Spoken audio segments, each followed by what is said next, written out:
Assalamu alaikum, I'm Aisha and you're watching Samaa News. Here are today's headlines. President Donald Trump has threatened a massive response to the killing of any American soldier by Iran. In a social media post, Trump said that Iran would pay many times over for every US soldier killed. He said the directive had been passed to Pete Hegseth, General Daniel Kaine, and senior US military leaders. In a separate post, Trump hit back at New York Mayor Zohran Mamdani and defended Benjamin Netanyahu's actions against Iran, guaranteeing the Israeli leader would not be arrested in the US despite an International Criminal Court warrant issued against him. Iran's Interior Minister Eskandar Momeni is in Islamabad for talks on bilateral cooperation and regional developments. He is scheduled to meet Prime Minister Shehbaz Sharif, Field Marshal Asim Munir, and Interior Minister Mohsin Naqvi. Discussions are expected to focus on border management, regional security, and bilateral ties as Iran continues diplomatic engagement over the regional crisis. Iranian President Masoud Pezeshkian has said that his country is in a full-scale war with the United States and urged Iranians to accept the consequences of the conflict. In a statement, Pezeshkian rejected US claims that Tehran violated the Islamabad Memorandum of Understanding, saying Iran had breached none of its 14 clauses.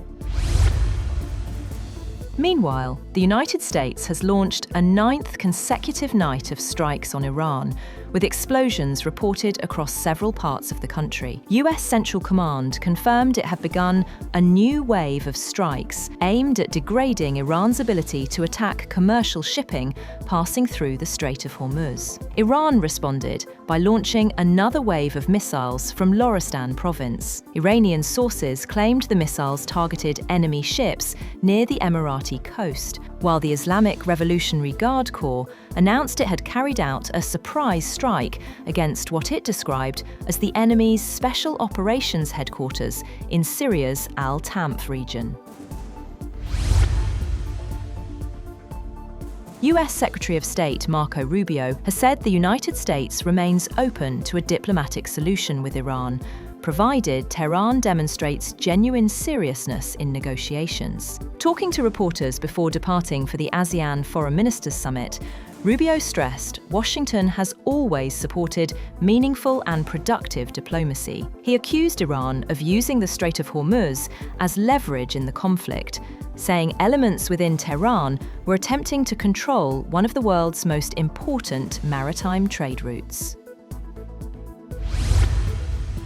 Iran has condemned what it says are US attacks on civilian facilities and infrastructure across several provinces. In his weekly press conference, Foreign Ministry spokesperson Esmail Baghai accused Washington of following a destructive logic and said Iran stood firmly with people in the country's south. He also praised the resilience of southern communities and Iranian forces defending the country. Yemen's Iran-aligned Houthis have declared an immediate naval blockade against Saudi Arabia. The move is in retaliation for what the group calls a long-running Saudi blockade and siege of Yemen. Military spokesman Yahya Sari warned in a televised statement that they are ready for all options amid escalating tensions with Saudi Arabia. He also called on Yemenis to mobilize, prepare for all scenarios, and support the front lines. Andy Burnham has become Britain's 7th Prime Minister in a decade, promising to rewire the nation to focus more clearly on issues people care about, such as a cost of living crisis and poorly performing services. His Labour Party colleague, outgoing Premier Keir Starmer, made his farewell speech outside 10 Downing Street, telling supporters that "my work is done" and that he was leaving with good grace and a smile. After he formally tendered his resignation to King Charles, the monarch received Burnham to ask him to be Prime Minister. A Russian missile strike on a ship carrying corn near Ukraine's southern port of Odessa has killed 10 people in the deadliest attack in a weeks-long flare-up of violence in the Black Sea. Ukraine's Navy wrote on the Telegram messaging app that Russia hit the Golden Leo with 3 cruise missiles, causing a fire on Sunday. A search and rescue operation lasted all night, adding that 9 crew members and 1 of its maritime pilots were killed. 8 of the vessel's 17 crew members were rescued.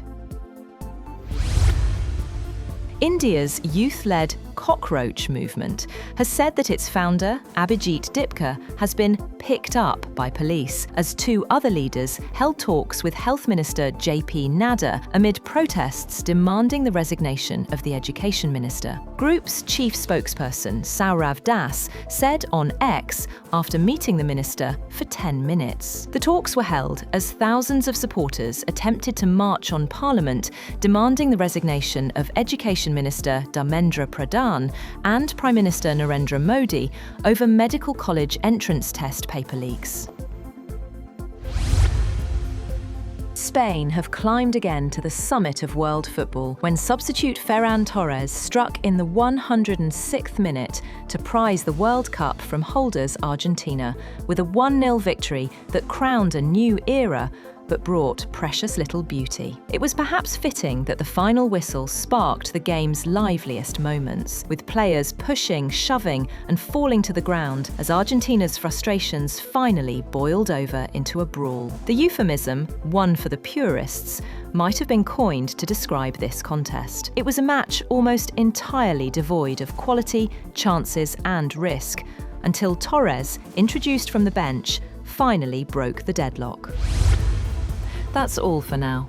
For more updates, visit www.samaa.tv. Thank you for watching Samaa News.